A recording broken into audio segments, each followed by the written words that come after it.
Friends नमस्ते, मैं सोनिया आप लोगों का यूट्यूब पे स्वागत करती हूँ। और आज मैं आपको एक पति पत्नी का कहरवा नाच गीत सुनाने जा रही हूँ, तो प्लीज़ आप लोग गीत को पूरा सुनना और अपना आशीर्वाद देना।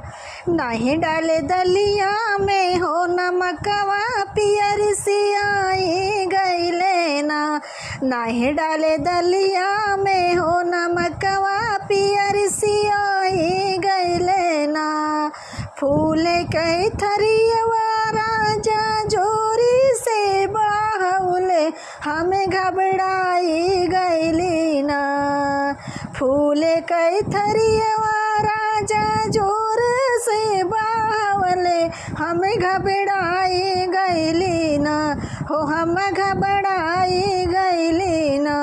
नहीं डाले दलिया में हो नमकवा पियर सियाई गईले ना, नहीं डाले दलिया में हो नमकवा पियर सियाई गईले ना।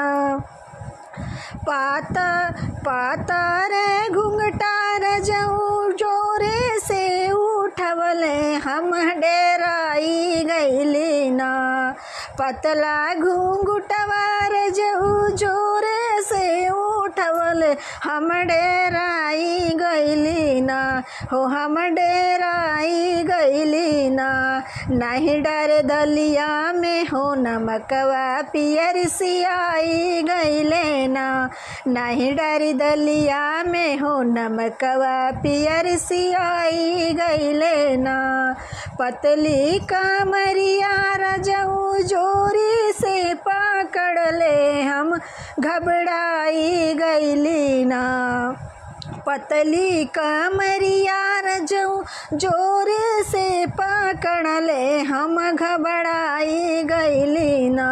नहीं डाली दलिया में हो नमकवा पियर सियाई गईले ना, नहीं डाले दलिया में हो नमकवा पियर सियाई गईले ना।